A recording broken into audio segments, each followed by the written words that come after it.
esta parashá vamos a ver el encuentro entre el profeta y el sabio. Ahora, ponte a pensar, un profeta sin sabiduría, o un rey sin sabiduría, o un líder sin sabiduría, un esposo sin sabiduría, una esposa sin sabiduría. En esta aplicación de la parashá Yitro, vamos a ver lo importante que es la sabiduría. Sabiduría en otras enseñanzas había explicado que es la capacidad de hacer diferencias, el de poder poner las cosas en sus categorías. Esto es importante porque esto es la antesala de una de las cosas más importantes que hace el ser humano, tomar decisiones. Espero que esta aplicación de esta parashá, que tenemos mucha información, vamos a hablar un poquito acerca de la estructura narrativa, de lo que se llama la conexión o el ciclo Moisés-Madián o Madianita, que aparentemente como que brinca y salta dentro de la narrativa y como que no hay una secuencia. Y es así, cronológicamente no hay forma de descubrir la secuencia si uno lee de capítulo en capítulo. Voy a enseñarte y voy a ayudarte con esa situación. También vamos a ver entonces las aplicaciones que quiero hacer acerca de lo que es este gran encuentro entre un profeta, Moisés, y Yitro, que representa la sabiduría, y cuánto tú y yo lo necesitamos. We need help. Comencemos con la parasha Yitro.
La parasha Yitro 2021.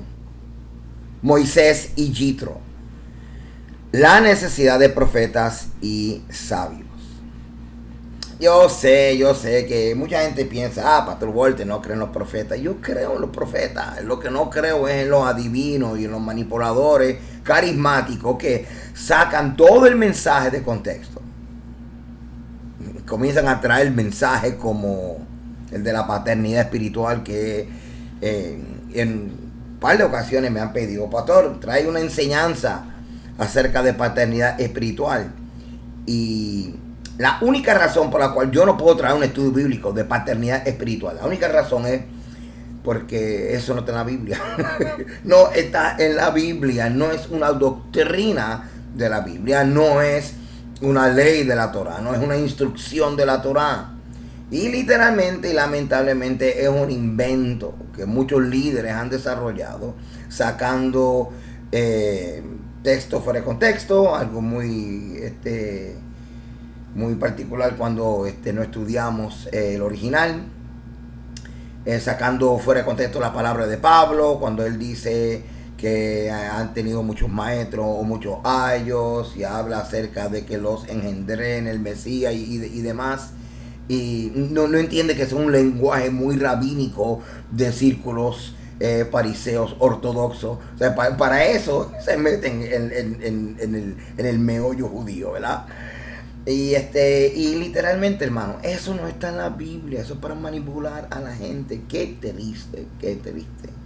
Yo sé, como en mi caso, porque me lo han dicho, muchos me han dicho, pastor, yo lo veo a usted como un padre, como un mentor, como un consejero, y eso está bien. ¿Cuántos primos tuyos que son adultos tú lo ves, tú le dices tío? ¿Cuántos ancianos en tu vida, tanto ancianos en madurez como físicamente y en sus consejos, por causa de su experiencia, tú lo consideras como padres? Esto es como un padre para mí. Esto es una frase. Pero de ahí a desarrollar una doctrina bíblica de paternidad espiritual, eso no funciona. Y podemos ver que Jethro era como un padre, literalmente, para Moisés.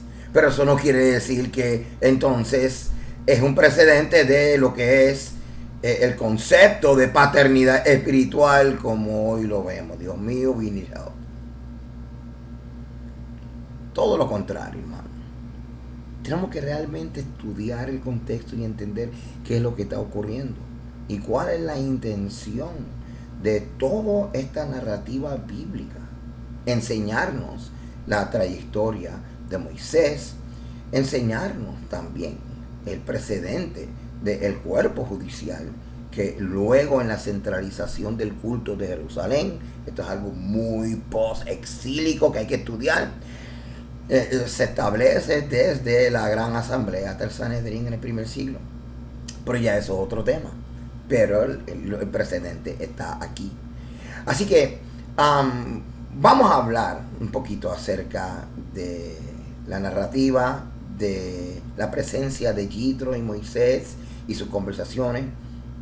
Luego vamos a ver algo bien interesante acerca de Moisés y el Mesías samaritano. En una de las enseñanzas había mencionado algo. Y de ahí entonces retomamos y continuamos hablando acerca de esta conexión de profetas y de sabios. Cuando hablo acerca de profeta, el profeta, pues claro, la gran mayoría de los profetas eran levitas. Así que ellos tenían sobre sus hombros el rol de enseñar la Torá. Y pregunto, ¿los profetas hoy en día enseñan la Torá? La gran mayoría no. Lo que hacen es adivinando seguros sociales, trayendo palabras proféticas de anoche Dios vio tus lágrimas. En casi todo el mundo llora, aunque sea involuntariamente o por lagrimar normalmente. Y todas estas cosas para manipular las emociones de la gente. Pero el profeta sí, hay profeta vidente. Pero básicamente el profeta, la función básica del profeta es profetizar. Ahora, ¿qué es profetizar? Es hablar con autoridad. ¿Y cómo es que el profeta habla con autoridad? Por causa del endoso del Eterno. Él habla en el nombre de Yahweh, con el nombre del Eterno, la reputación del Eterno sobre su vida. Tú te imaginas, un profeta es uno que lleva el nombre del Eterno y habla en nombre del Eterno, y en nombre del Eterno le enseña a la gente que no hay que guardar la Torah. ¿De qué estamos hablando? Tú sabes, eso no era, eso es Balaam. Okay. Bueno, la cuestión es que el que profetiza está enseñando. Ahora mismo yo estoy profetizando, que es hablar la palabra del Eterno. Pero dentro del contexto de profetizar, si nosotros encontramos lo que es un elemento que nosotros llamaríamos escatológico, donde se habla acerca del futuro, y entonces está el que habla en el nombre de Yahweh y dice palabras que tienen que ver con eventos del futuro, o ve una visión, ¿ve? Y es evidente que habla como el que explica cosas acerca del pasado y trae lo que es una porción del futuro mirando el pasado, algo muy hebreo. Pero entonces necesitamos que estos profetas tengan sabiduría. Y así que los Moisés que necesitan sabiduría. Este encuentro entre Moisés y Jethro, tenemos tanto que aprender. Así que vamos a empezar rápidamente. Moisés y Jethro, la necesidad de profetas y sabios. La escritura que estamos cubriendo está en Éxodo capítulo 18. hasta el capítulo 20, la Haftarah, Isaías 6, del 1 al 7, del 1 al capítulo 7, verso 6, y del capítulo 9, verso 6 al verso 7. Y del Nuevo Testamento, o Brit Hadashah, tenemos Mateo capítulo 5, del verso 8 al 20. Si eres tan amable, vamos a orar y vamos a darle gracias al Eterno por su bendita Torah. Bendigan a Yahweh, el que es bendito. Bendito es Yahweh, el que es bendito por siempre. Bendito eres tú, Yahweh, nuestro Elohim, Rey del universo, que nos elegiste entre todos los pueblos y nos diste tu Torah. Bendito eres tú, Eterno, que nos da la Torah. Ahora, amados, si son tan amables, en hebreo. Baruch et Adonai Hameborah. Baruch Adonai Hameborah leolam bae. Baruch Adonai Eloheinu melech haolam. Asher bahar banu mikol ha'amin. Benatan lanu et torato. Baruch ata Adonai Noten ha-Torah. Amén. Ok, vamos a forma de resumen. Y así nos vamos ubicando poco a poco en el meollo de este asunto, en este tema tan interesante que sé que a usted le va a gustar mucho.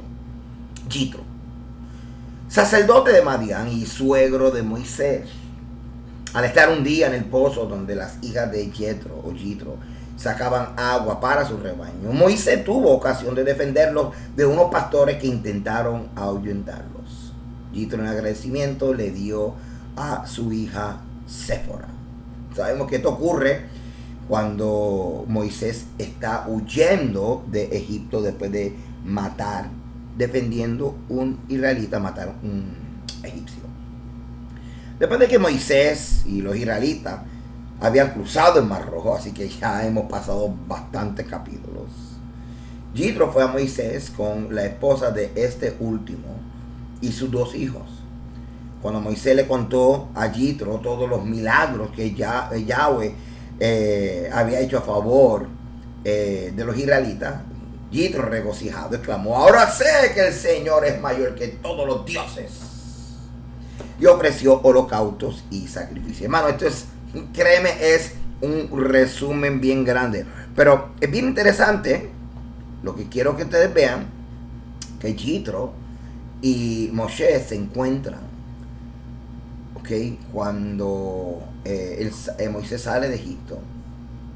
Y luego, entonces, en la narrativa, vemos que luego que se casa con Séfora y demás, entonces aparece luego en el capítulo 18, que es la Parashá, en un momento dado que muchos se les crea una confusión porque no hay una secuencia lineal en todos estos capítulos, pero lo que está ocurriendo ya después del cruce del Mar Rojo, ¿okay? Así que eso es algo como para ir ubicándonos. Eso es algo bien importante, bien importante. Ok. Yitro entonces le aconseja a Moisés que nombrara delegados que lo ayudaran a juzgar a los israelitas y a aligerar sus cargas. Después de esto, Yitro entonces regresó a su propio país. Ahora, hay muchas cosas ocurriendo aquí. Esto literalmente es un resumen de resumen. Ahora, este documento, este artículo sumamente interesante, me ayudó muchísimo para esta enseñanza, así que se lo recomiendo. Como usted lo puede buscar en internet, usted escriba el título y lo busca en internet, ok, para aquellos que les gusta estudiar. Ahora, ¿qué es lo que enseña este artículo? ¿Qué es lo que está enseñando este artículo? Y también esta fuente está enseñando los dos lo mismo, lo que se llama el ciclo Moisés Madianita. El ciclo Moisés Madianita. ¿Y qué es lo que establece el ciclo Moisés Madianita? Que hay un paralelismo o una correspondencia entre Éxodo 2, 3 y 4 y 18. Entonces, como no hay una secuencia lineal aquí en la narrativa de Éxodo, nosotros vemos 2, 3 y 4 antes del cruce de Mar Rojo, y el 18 después del cruce de Mar Rojo. Ahí es donde tenemos las dos intervenciones de Jitro.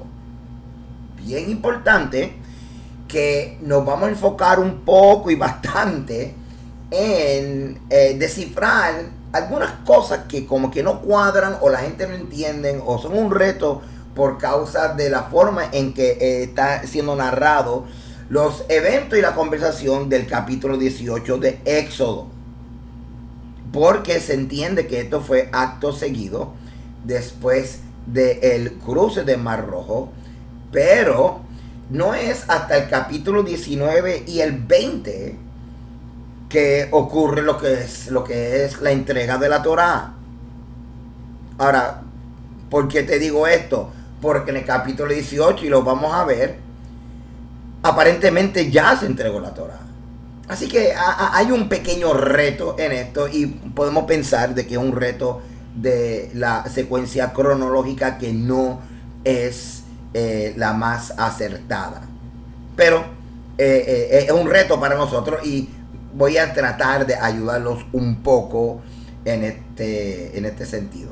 Ahora, una de las cosas que siempre le digo a mis hermanos: hay muchas fuentes. Tú puedes decir, yo llevo 20 años estudiando, pero si estás estudiando del libro equivocado, de la fuente equivocada, tú perdiste 20 años. Así que las fuentes son bien importantes, es saber el propósito de cada fuente. Entonces, por ejemplo, las fuentes como los Midrash, ¿ok? Yo recomiendo los Midrash, pero tienes que saber cómo usar Midrash, porque Midrash contienen lo que es folclore judío. No puedes usar el Midrash para interpretar la Torah. Ahora, lo que estoy diciendo es casi buscándome un lío con mis hermanos judíos ortodoxos, porque según el judaísmo ortodoxo, tú no interpretas la Torah. Tú lo que haces es que explicas la Torah. Entonces tú dirás, bueno, pastor, si no se puede interpretar la Torah, se explica. ¿Y cómo lo explicas? Repitiendo o usando las explicaciones de los rabinos y de los sabios y de los ancianos de Israel, que están contenidos en literatura como en la Torah oral y en los Midrash. Así que vamos a suponer que tú estás leyendo, como en el caso de la primera parashá de Éxodo, de Shemot. ¿Se acuerdan cuando le expliqué acerca de Moisés cuando llega flotando en el río Nilo y la hija de Faraón la ve? Según el Midrash, cuando dice que la hija de Faraón mandó a sus siervas a buscar la canasta y el niño, según el Midrash, eso lo que significa es que que Hashem le hizo que su brazo se extendiera milagrosamente como un elástico, así, y de donde ella estaba sentada, entonces ella vino y se trajo. Pero eso no es lo que dice la Torah, pero eso está en el Midrash, ¿ok? Y también el Midrash dice que ella se convirtió al judaísmo cuando el judaísmo comenzó a desarrollarse en el año 530, por ahí, antes de Cristo, y empezó a desarrollarse, ¿ok? Como en el caso de Aún Jitro.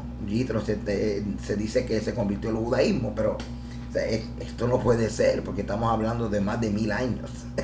Entonces, ¿cómo usamos los Midrash? ¿Para interpretar la escritura?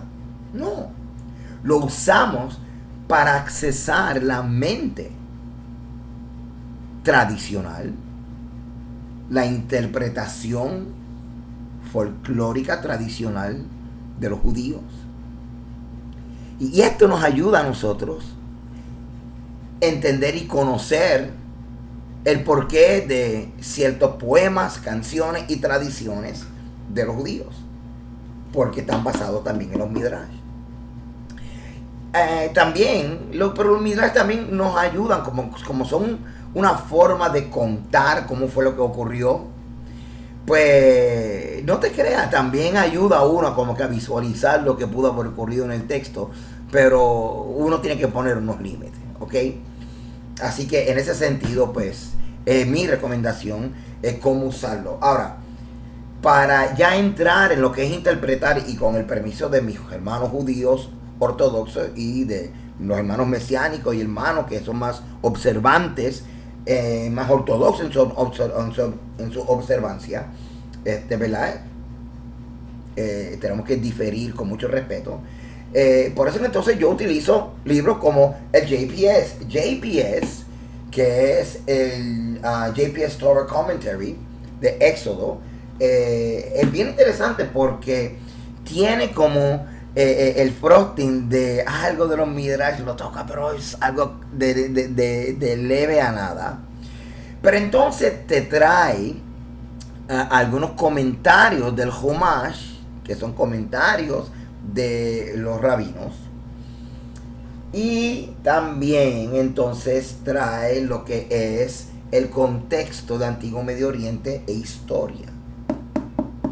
Así que ya aquí comenzamos a entrar en tierra firme en cuanto a lo que es una interpretación más objetiva y concreta de lo que es el contexto. ¿Ok?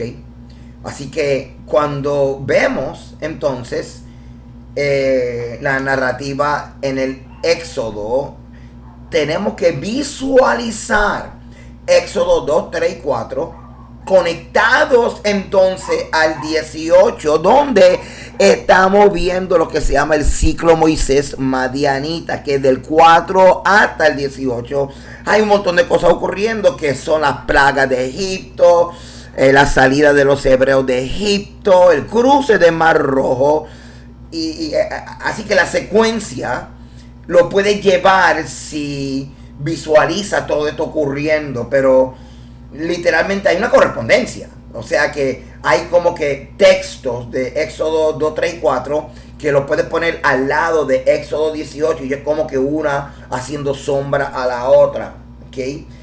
Así que te adelanto esto para ayudarte a ti y que tú puedas hacer tu asignación mientras nosotros hacemos aquí nuestro ejercicio. Así que comencemos rápidamente, conectando capítulos, entendiendo la estructura de la narrativa, el ciclo Moisés Madianita. Éxodo 18 completa tanto temática como estructuralmente el hilo narrativo madianita de Éxodo, del capítulo 2 hasta el capítulo 4, funcionando como una transición entre las narrativas del desierto y el Sinaí. Ahora es importante porque vamos ahora a considerar una de las interpretaciones que establece lo siguiente, de que los capítulos 2, 3 y 4 necesitan, nosotros imaginariamente, conectarlos en forma de una transición, el desierto, el cruce de Mar Rojo, el monte Sinaí, donde el monte Sinaí va a aparecer con dos nombres sinónimos, monte Horeb y simplemente monte de Dios, el monte de Elohim. Amén. Ok, así que otra vez, Éxodo 18 completa tanto temáticamente, o sea, el tema de la conversación, el encuentro de Moisés y Yitro, como estructuralmente el hilo narrativo, una madianita de Éxodo 2:4, funcionando como una transición entre la narrativa del desierto y el Sinaí. Así que Éxodo, del capítulo 2 al capítulo 4, y Éxodo 18, que es nuestra parashá, tienen una serie de elementos correspondientes que indican un cierre, una conexión literaria entre ellos, y esto es lo que quiero demostrarles.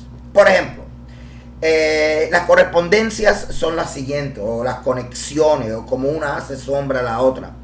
Se incluye la presencia o la presentación de Yitro como sacerdote madianita y suegro de Moisés. Así que, ¿cuáles los paralelos correspondientes o los versos que conectan? Éxodo 3:1, y de nuestra parashá, Éxodo 18:1. ¿Ok? Vamos a seguir. El matrimonio de Moisés y Séfora, Éxodo 2 del 16 al 22 y Éxodo 18:2. Y claro, la referencia de sus hijos, Éxodo 4 y Éxodo 18 del 3 al 4. Espero que esté entendiendo lo que estamos haciendo. Esto es lo que se llama el ciclo Moisés Madianita. Entonces usted dirá, pastor, pero ¿de dónde usted sacó ese invento? Yo no lo inventé. Aquí habla acerca de lo que es el ciclo. En este artículo donde yo lo aprendí. Bien interesante. Claro, leí otro artículo, pero este es como que más sencillo y resume lo que quiero enseñarle a ustedes. ¿Ok? Pues seguimos. Ok.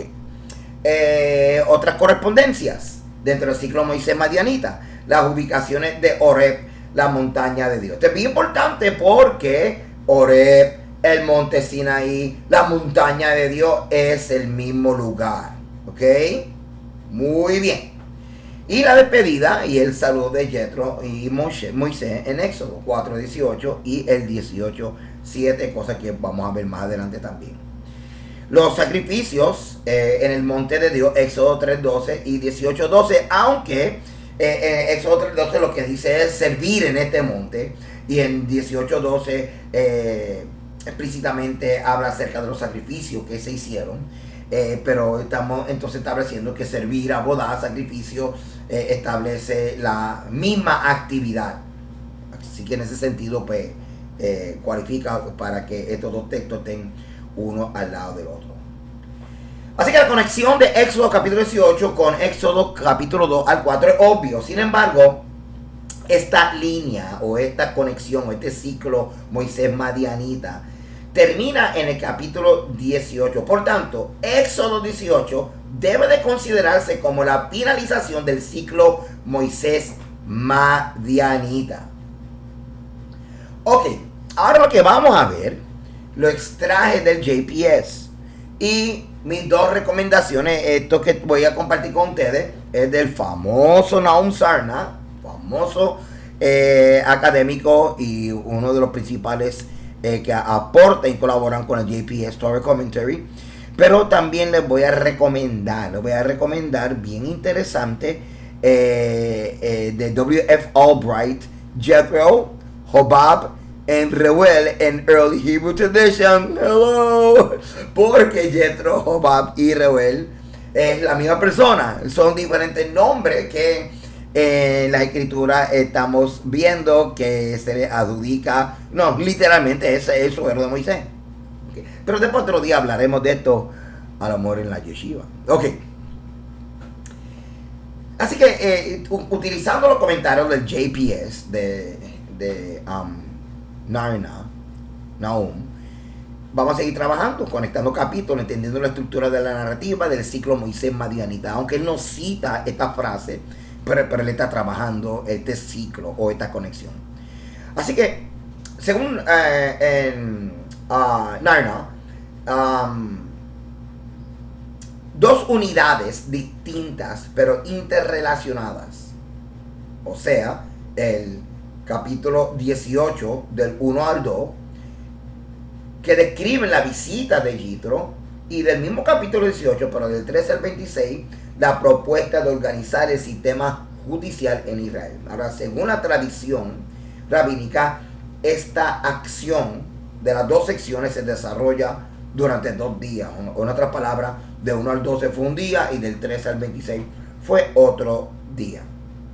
Ahora, esto que vamos a leer ya yo lo había comentado y se lo había explicado a ustedes en enseñanzas anteriores, que ya en el siglo II después de Cristo se reconoció que este capítulo no está en su secuencia cronológica adecuada y que el episodio tuvo lugar después de la revelación en el monte Sinaí. Ajá, ok, así que ya aquí los rabinos comienzan a resolver este asunto. Esto es lo que se llama la resolución rabínica, de explicar qué es lo que está ocurriendo. Así que tú vas a ver que están los académicos que van a trabajar esta resolución, tratar de entender esta falta de secuencia de una forma, y entonces los rabinos van a tener sus propuestas.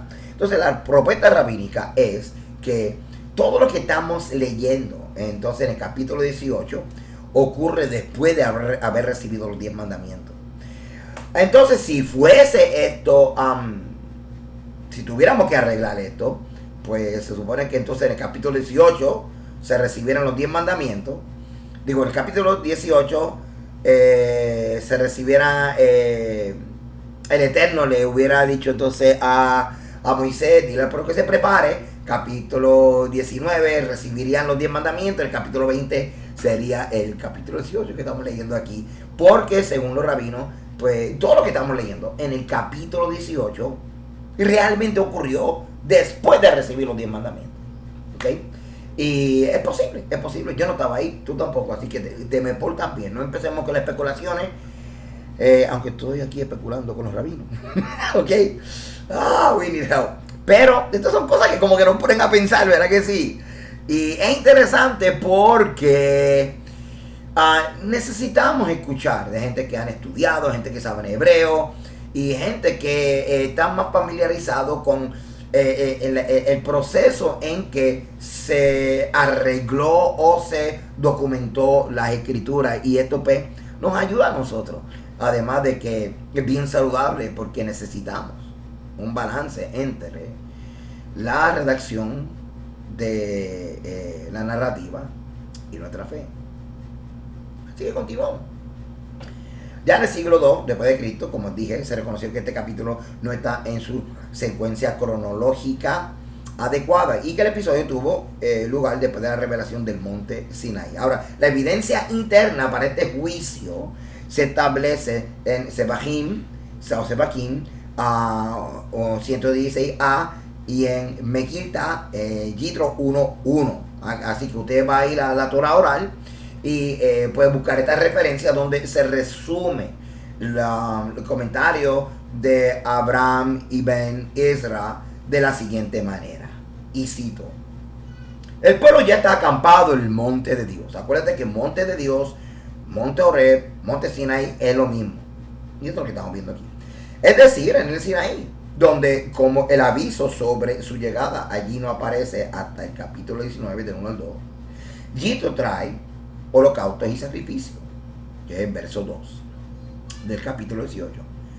De modo que para este tiempo debe existir un altar. El único mencionado hasta ahora estaba ubicado en Refidim y no en el Sinaí. ¿Okay? Ahora, estoy simplemente leyendo lo de los comentarios de JPS. El altar era puramente conmemorativo, o sea, memorial, no funcional. Por lo tanto, el altar sobre el cual se traen los sacrificios debe ser mencionado en Éxodo 24:4 o el del tabernáculo, ambos pertenecientes al periodo posterior a la teofanía. Así que él se está refiriendo aquí, se está refiriendo a el altar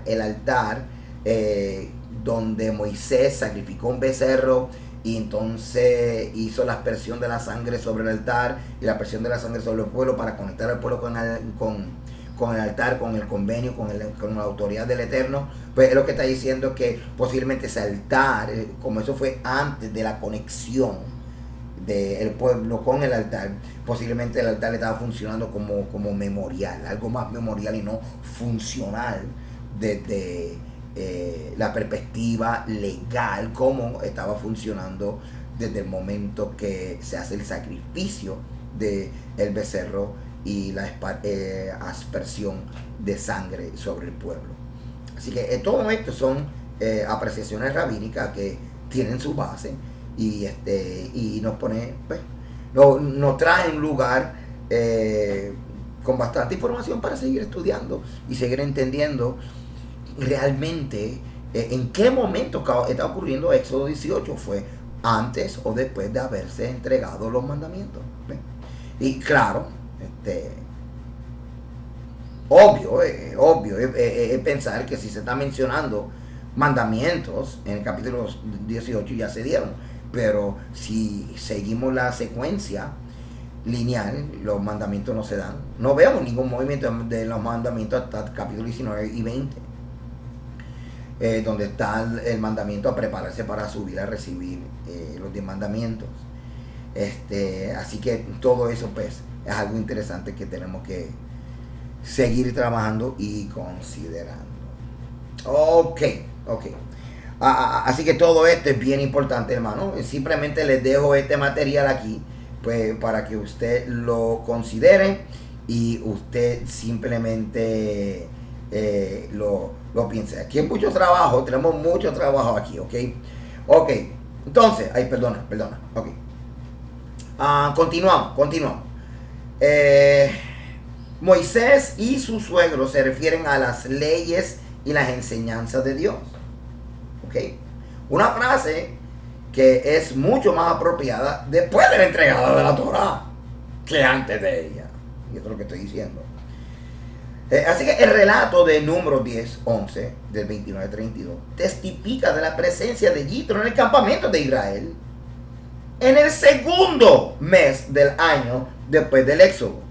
Así que, si esto es así, eso quiere decir que entonces Yitro estaba allí todo ese tiempo, estaba hasta después que se entregó la Torá, estaba cuando se construyó el tabernáculo. Así que la propuesta de que a lo mejor el altar no era funcional y era algo conmemorativo, los sacrificios que se hicieron en el capítulo 18, verso 12, creo que posiblemente se estaban haciendo sobre un altar, sí, autorizado. Si es que fue luego, en el segundo año, según Número 10, porque ya se inauguró el tabernáculo. Vamos a ver lo que dice aquí, entonces, Número capítulo 10. En el segundo año, en el mes segundo, a los 20 días del mes, la nube se alzó del tabernáculo, del testimonio. Y partieron los hijos de Israel del desierto de Sinaí según el orden de marcha, y se detuvo la nube en el desierto de Parán. Partieron la primera vez al mandato de Yahweh por medio de Moisés. Seguimos con Número capítulo 10, pero el verso 29 y 32. Entonces dijo Moisés a Jobab, este es otro nombre para Yitro, hijo de Raguel, Madianita, su suegro, nosotros partimos para el lugar del cual Yahweh ha dicho, yo os lo daré. Ven con nosotros y te haremos bien, porque Yahweh ha prometido el bien a Israel. Y él respondió, ese suegro, yo no iré, sino que me marcharé a mi tierra y a mi parentela. Él le dijo, te ruego que no nos dejes, porque tú conoces los lugares donde hemos de acampar en el desierto y nos serás el lugar de ojos. Y si vienes con nosotros, cuando tengamos el bien que Yahweh nos ha de hacer, nosotros te haremos bien. Ahora, el verso 30, mira lo que puse ahí. El verso 30, y él le respondió, yo no iré, sino que me marcharé a mi tierra y a mi parentela. Si usted lo lee en su Biblia, tiene Éxodo 18, 27, que es parte de nuestra parasha, como referencia. ¿Por qué? Vamos a ver. Entonces el suegro de Moisés le dijo, no está bien lo que hace, desfallecerás del todo tú y también este pueblo que está contigo, porque el trabajo es demasiado pesado para ti, no podrás hacerlo tú solo. Oye ahora mi voz, yo te aconsejaré y Dios estará contigo. Está tú por el pueblo delante de Dios y somete tú los asuntos a Dios. Entonces enseña a ellos las ordenanzas y las leyes. ¿Ven? Y esta es la situación, hermano. Que si estamos leyendo esto en el capítulo 18, enseña las ordenanzas y las leyes. ¿De dónde vinieron las ordenanzas y las leyes? Si la Torá nos entregó hasta el capítulo 20. Así que aquí es donde se resuelve diciendo que posiblemente entonces esta conversación, de toda esta conversación, además escoge tú entre el pueblo varones de virtud, temerosos de Dios, varones de verdad que aborrezcan la avaricia, ponlo sobre el pueblo de los millares, de centenas, de 50 y de 10. Ellos juzgarán al pueblo en todo tiempo y todo asunto grave lo traerán a ti. Y ellos juzgarán todo asunto pequeño, así aliviarán la carga sobre ti y la llevarán contigo. Si esto hicieres, y Dios te lo mandare, tú podrás sostenerte. Y también todo este pueblo irá en paz a su lugar. Y oyó Moisés la voz de su suegro e hizo todo lo que dijo. Escogió Moisés varones de virtud de entre todo Israel y los puso por jefes sobre el pueblo, sobre 1000, sobre 100, sobre 50, sobre 10. Y juzgaban el pueblo en todo tiempo. El asunto difícil lo traían a Moisés. Y ellos juzgaban todo asunto pequeño. Y despidió Moisés a su suegro y este se fue a su tierra. Ahora, ¿cuándo es que está ocurriendo esto? En la cronología de Éxodo aparece en el capítulo 18 antes de entregar los mandamientos. Pero cuando leemos Números 10 del 29 al 32, realmente Números de 11, realmente nos está diciendo que esta conversación está ocurriendo en el año segundo, en el mes segundo, a los 20 días del mes. La nube se alzó del tabernáculo justo cuando ellos están partiendo del Sinaí para comenzar su jornada de 38 años el desierto. Así que aquí estamos viendo entonces lo que está ocurriendo.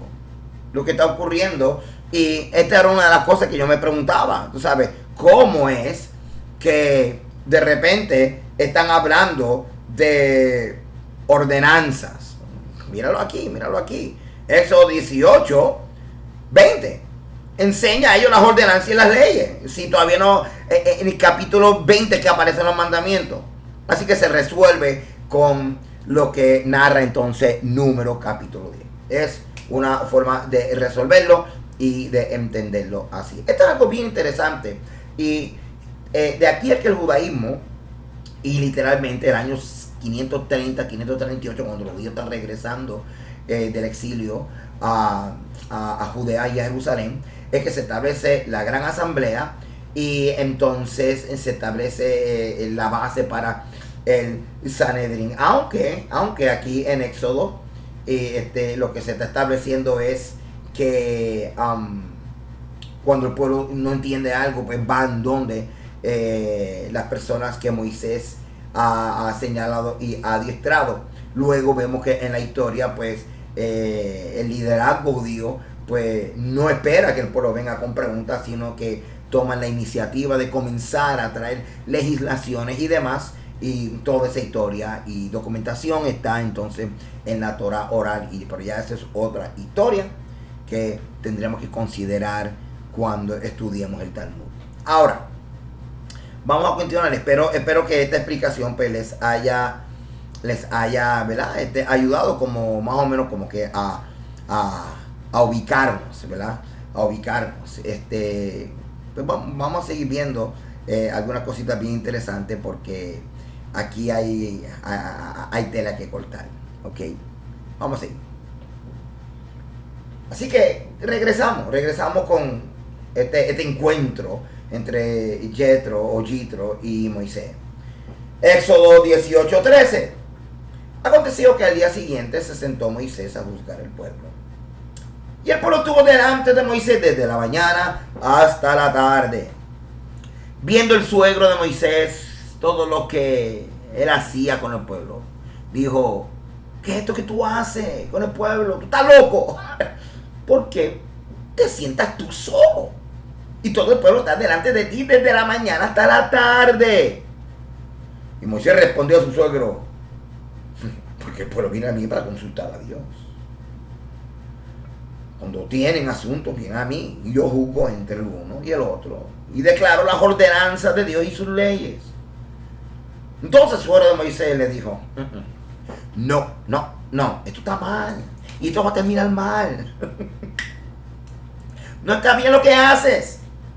Desfallecerás del todo tú y también este pueblo que está contigo, porque el trabajo es demasiado pesado para ti. No podrás hacerlo tú solo. Oye, ahora, amigos, yo te aconsejaré y Dios estará contigo.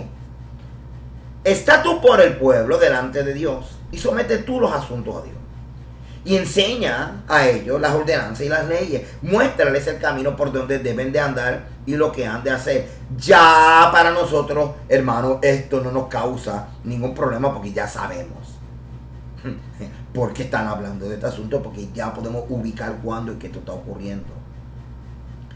Además, escoge tú entre todo el pueblo varones de virtud, temerosos de Dios, varones de verdad, que aborrezcan la avaricia, y ponlos sobre el pueblo por jefes de millares, de centenas, de 50 y de 10. Y ellos juzgarán al pueblo en todo tiempo, y todo asunto grave lo traerán a ti, y ellos juzgarán todo asunto pequeño. Así aliviarás la carga de sobre ti, y llevarán ellos contigo. Si hicieres esto, si esto hicieres, y Dios te lo mandare, tú podrás sostenerte, y también todo este pueblo irá en paz en su lugar. Y oyó Moisés la voz de su suegro e hizo todo lo que dijo. Escogió Moisés varones de virtud entre todo Israel y puso por jefes sobre el pueblo, sobre 1000, sobre 100, sobre 50 y sobre 10. Y juzgaban al pueblo en todo el tiempo. El asunto difícil lo traían a Moisés y ellos juzgaban todo asunto pequeño. Voy a volver a repetir eso. Voy a volver a repetir esto. Y juzgaban al pueblo en todo tiempo. El asunto difícil lo traían a Moisés. Y ellos juzgaban todo asunto pequeño. Ok. Ahora. Quiero ahora entrar y salir en algo que me pareció sumamente interesante. Porque, ¿te acuerdas de la conversación de Yeshua y la mujer samaritana? Y en un momento dado la mujer samaritana le dijo, el Mesías, cuando Él venga, Él nos va a explicar todas las cosas. Él nos revelará todo lo que no entendemos, Él lo va a explicar. Posiblemente esa frase que pertenece a la teología de los samaritanos posiblemente haya salido de esto que acabamos de leer aquí en Éxodo. Y juzgaban al pueblo en todo tiempo. El asunto difícil lo traían a Moisés. Ahora acuérdate que Moisés también representa proféticamente el Mesías. El Mesías que todo Israel está esperando. Así que imagínate que durante todo este tiempo Israel, o en este caso los samaritanos, lo mismo, en el sentido de la aplicación de que el Mesías como Moisés como el Mesías, y que dentro de su rol estamos viendo que todas cosas que está difícil de entender, el Mesías lo va a explicar cuando regrese. Bien interesante que posiblemente salga de esta conversación que Jitro está teniendo con Moisés. Ahora, vamos a ver algo aquí que sé que les va a gustar muchísimo. El Mesías de los samaritanos. Los samaritanos son un grupo étnico y religioso que se considera descendiente de las 10 tribus de Israel, pero no son judíos. Su único profeta es Moisés. No reconocen el Talmud, o sea, la Torah oral, ni la Mishnah, que es la parte legal de la Torah oral, que se refiere a las leyes del templo y a los protocolos de muchos de los mandamientos, ni al libro de los profetas, o sea, ni a los escritos, o sea, el Tanaj. Su sitio sagrado no es el templo en Jerusalén, sino en el monte Gerizim, en Siquem, donde según Génesis, Jacob levantó un altar a Dios y la ciudad fue entregada por él como herencia a su hijo José, donde fue sepultado. Así que esta es la base de la fe de los samaritanos. Ahora, mucha atención, por favor. Que nadie te interrumpa. No quiero a nadie hablando ahora mismo. Ok, pórtense bien, por favor. Miren esto. La religión de los samaritanos se basa como el judaísmo en la Torah. Eso es algo que los samaritanos y los judíos tienen en común. Pero así como los judíos tienen el Talmud, los samaritanos tienen lo que se llaman el Memar Marca. donde ellos tienen su propia liturgia, su propia halajá, su propio código de leyes, su propio comentario bíblico, y hasta una versión un poco distinta a la que tú y yo conocemos de los 10 mandamientos, casi igual, pero por ejemplo, dentro de los mandamientos, ellos tienen incluido construir el templo en Gerizim. Su credo se resume en su único Dios que dictó la Torá a Moisés, siendo el monte Gerizim y no Jerusalén el único santuario. Ahora, presten atención. Ellos creen que al final de los tiempos, un restaurador llamado Ta'eb resucitará a los muertos y va a introducir un tiempo de bonanza y prosperidad y restauración, y que hay un paraíso. Ellos sacrifican animales, ellos tienen sacerdotes, ellos comen cordero en Pesaj y lo sacrifican, y el inicio de su nuevo año para el tiempo de Pesaj, en la primavera. Un tema fuerte en la fe del samaritano, o lo que se llama el samaritanismo, es la llegada del Ta'eb, que significa restaurador. Y este es el concepto de Mesías que tienen los samaritanos. Dicen que será un profeta como Moisés. Y tantas veces cuando hablan del Ta'eb que vendrá, lo llaman Moisés. Y lo vamos a ver ya mismo. Ahora, el extracto completo a continuación, lo que lo voy a compartir ahora, trata sobre el Ta'eb. El Ta'eb es como si fuera la versión del Mesías pero samaritano, que vendrá. Y fue escrito por un erudito que ha extraído del Memar algunas pepitas relevantes. Y esto de pepita es nuggets. Todo esto está en inglés, así que lo traduje. Y pepitas es como que hello. Perdone que no lo arreglé. Pero son unas líneas. Eso de pepitas está raro. Ay, Dios mío. Aquí lo que cita el Memar marca acerca del Mesías samaritano. Además de los samaritanos, Moisés es el Ta'eb. O sea, ellos le están diciendo al Mesías Moisés. ¿Ok? El restaurador. La figura escatológica esperada como un Mesías que traerá una edad de oro y orará por los culpables y los salvará. Como un intercesor, un mediador. Solo los samaritanos dan prominencia al título de hombre de Dios para Moisés. Moisés es un segundo Dios, el vicegerente de Dios sobre la tierra. Y cito aquí el documento de ellos de Memar marca 1.2, cuyo mismo nombre incluye el título de Elohim, Dios, para que el que cree en él, o sea, en el Ta'eb o el Mesías samaritano, crea en su Señor. Ahora mira qué interesante que se establece esta frase, que el Ta'eb es este vicegerente, este representante de Dios, restaurador de todas las cosas, una función de Mashiach, y cita esta literatura samaritana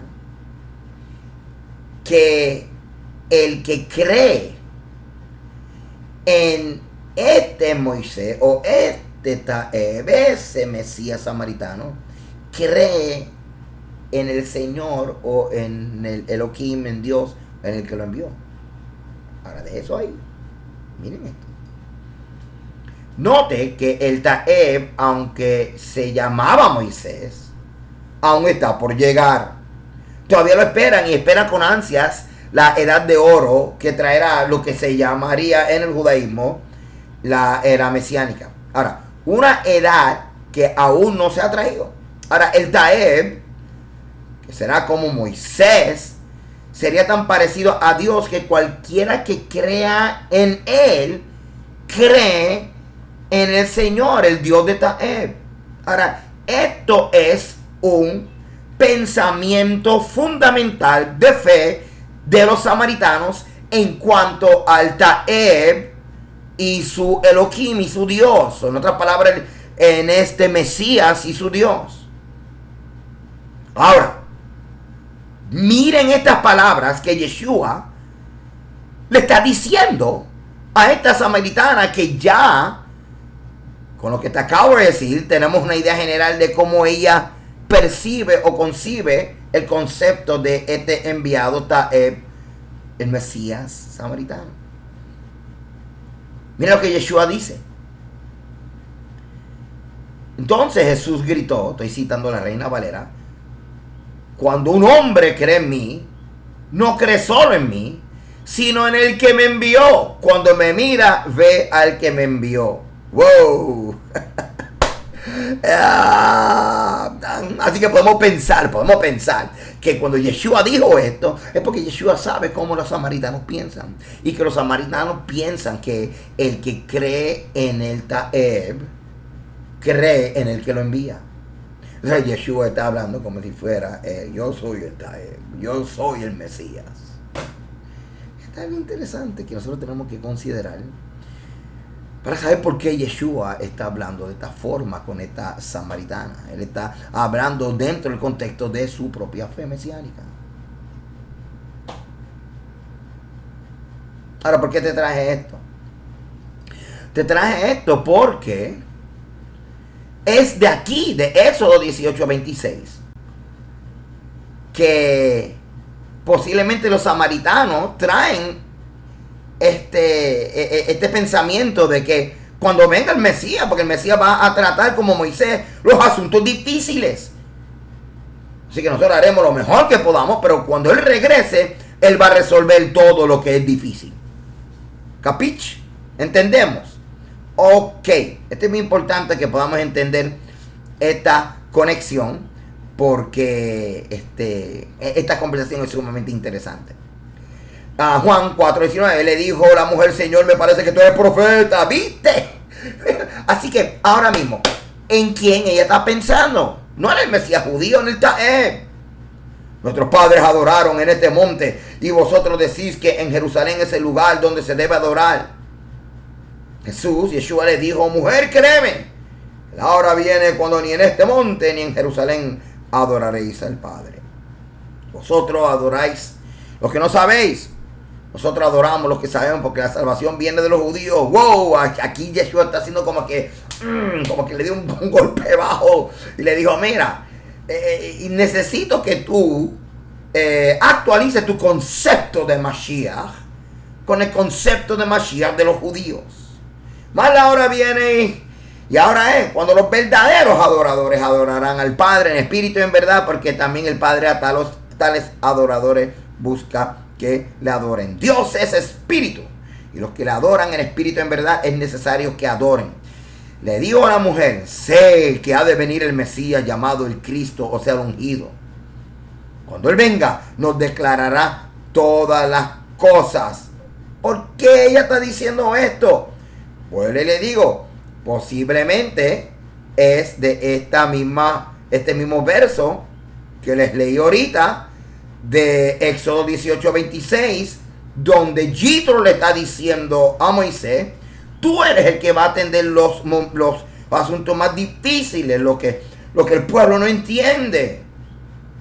Así que el Moisés, el Mesías también, en su venida va a hacer lo mismo.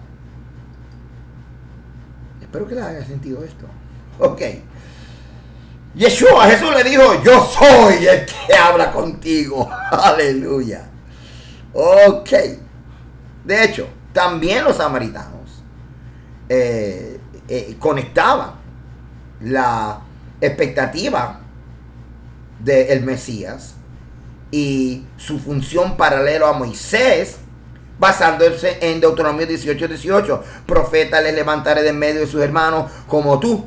Pondré mis palabras en su boca y él les hablará todo lo que yo le mandare. Yeshua para la mujer podía ser el Taeb, el Mesías o restaurador de la tradición samaritana, equivalente al segundo Moisés, como le acabo de decir, profetizado en Deuteronomio 18:18, que vendría a restaurar el entendimiento de la Torah. Sumamente interesante, sumamente interesante. Y todas estas cosas, hermano, tenemos que nosotros con calma estudiarlo, porque hay unas riquezas en el contexto. Estudiar la mente de la samaritana y su fe, y de repente entender por qué Yeshua tenía esta dirección en esta conversación con esta mujer. Algo interesante tenemos, Moisés. Estamos hablando del hombre que levantó la vara, le extendió su brazo y el mar rojo se abrió. Estamos hablando del hombre que el Eterno usó para las plagas de Egipto. Hay gente que hace menos que eso y se le sube los humos a la cabeza. Sin embargo, Moisés siempre se conocía como que era el hombre más manso, más humilde sobre toda la tierra. Y esa mansedumbre y esa humildad fue lo que hizo que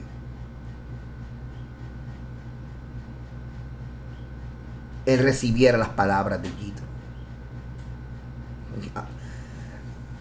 ¿Alguna vez has tratado de aconsejar a un arrogante? Bueno, algo interesante vemos aquí con Yitro, y es una apreciación rabínica también, es que Yitro era como ese mentor que estaba presente, pero como que invisible. Estaba en una esquina, estaba allí, esperando que el profeta lo reconociera y le pidiera ayuda. Te acabo de decir algo interesante aquí. Porque la humildad es lo que va a hacer que tú reconozcas tu necesidad de sabiduría. La arrogancia va a hacer que Moisés nunca se percate de la presencia de Yitro. Vean. Identifícate con esta ecuación. Vamos a ver dónde están los humildes. Proverbios 11:2. Cuando viene la soberbia, viene también la deshonra. Mas con los humildes está la sabiduría. El principio de la sabiduría es el temor de Yahweh. Los insensatos desprecian la sabiduría y la enseñanza. Seguimos. Escuchen esto. Humildad te da acceso a la sabiduría. Sabiduría es cuando pones por obra el consejo de Dios. Así demuestras definitivamente que temes a Dios, que honras a Dios, que respetas a Dios. Proverbios 1:5. Oirá el sabio y aumentará el saber, y el entendido adquirirá consejo. Proverbios 3:7. No seas sabio en tu propia opinión, teme a Yahweh, apártate del mal. Proverbios 3:35. Los sabios heredarán honra, mas los necios llevarán ignominia. Proverbios 8:33. Atended el consejo y sed sabio, y no lo menosprecies. Hablemos un momento acerca del sabio y el rey. Escuche esto bien, por favor. En la tradición judía, los sabios, los jajamín, son tenidos en muy alta estima. Podemos encontrar evidencia de esto en el Talmud, donde aprendemos que un sabio tiene prioridad sobre un rey de Israel. Y usted dirá, ¿cómo hacer? Veamos. Vamos a ver el punto que ellos están estableciendo. Porque cuando muere un sabio, no tenemos a nadie como él. Pero cuando muere un rey de Israel, todos los judíos son dignos de reinado. Así que la diferencia entre un profeta y un sabio es donde cada uno descubre a Dios trabajando en nuestras vidas. Cómo el sabio te ayuda a ti a abrir tus ojos para que tú puedas ver a Dios en tu vida. El profeta hace lo mismo, te ayuda a ti a abrir tus ojos para que tú puedas ver a Dios trabajando en tu vida. Pero los dos te van a traer Dios trabajando en tu vida, los dos te van a ayudar a ti ver Dios trabajando en tu vida, pero de forma diferente. Veamos. El profeta estudia el futuro, eso en términos generales. Señala las oportunidades de restauración que podemos encontrar en el viaje, en la jornada de nuestra vida. Así que las palabras del profeta están sazonadas de mucha esperanza. Es importante, miren esto. Sin embargo, el sabio mira al pasado y nos muestra cómo encontrarnos con la presencia sanadora de Dios y su gracia en las decisiones que tomamos y los caminos que seguimos. El profeta nos fortalece hablándonos de esperanza. El sabio nos fortalece enseñándonos el significado de las cosas que tenemos que valorar y que tenemos que reconocer hoy. Así que necesitamos los profetas y los sabios. Necesitamos escuchar ambas voces. Sin embargo, la tarea del sabio es más difícil y mayor que la del profeta. El profeta nos ayuda a encontrar un propósito y un significado en el futuro abierto. El sabio nos guía en la búsqueda de valor y significado en nuestro pasado ya cerrado. Ahora aplica esto último que te acabo de enseñar y llévalo a la vida de Moisés en la presencia de Yitro. Fíjate, qué cosa interesante. Moisés, cuando escucha la voz de Dios en el arbusto, mira esto que te quiero enseñar. Moisés en el desierto tiene un encuentro con Yahweh, pero también se encuentra con Yitro en el desierto. Yahweh llama a Moisés, pero la capacitación vino por un mentor, un maestro, un guía, Yitro. Así también Yahweh llevó a Moisés primero al desierto antes de llevar a Israel y comenzó a ser formado por su palabra y consejo a través de Yitro. Y quiero que veas esto otra vez. Yahweh llamó a Moisés, pero la capacitación vino por un mentor, un maestro, un guía, Yitro. Y claro que fue el Eterno, pero fue a través de un mentor, un maestro, un guía. A veces queremos espiritualizar todo. Y en el ideal de espiritualizar las cosas, lo que estamos creando realmente es una fantasía y una mentira. Y las cosas no funcionan de esa forma. Es como el típico miembro de una congregación. Y le traigo esto. We can relate to this. Yo no necesito ninguna congregación. Yo soy de la congregación de Israel. Sin embargo, la congregación de Israel no es amorfa. Y en términos generales, siempre hubo una cabeza. Moisés, cuando Moisés no iba a estar, estaba Josué. Entonces, estamos viendo, no, pero Yeshua es nuestro pastor, exacto. Pero Yeshua entonces nos envía a nosotros a discipular. Y estamos viendo cómo habían ancianos. Y dentro de los ancianos siempre había uno que sobresalía más, como el caso de Santiago. ¿Y por qué? Porque tenía que haber dirección. El enfoque sobre un liderazgo en blanco y negro establecido por el Eterno para que nosotros podamos ver de dónde vamos a recibir dirección. Así que si tú eres parte de una congregación, usted necesita reconocer que usted necesita un pastor o que necesita de estar expuesto al ministerio de, como tú lo quieres llamar, el anciano, el nazi, el pastor, como le quieres llamar. Y esto es bien importante, porque esto trae estructura y orden a nuestra vida y a nuestro ejercicio inteligente y racional de fe. Por el otro lado, Los líderes necesitan rodearse de gente que la aconsejen, gente que le den consejos, gente de donde él pueda extraer sabiduría y que sean fuentes de sabiduría. Porque en la multitud de consejeros que está la victoria.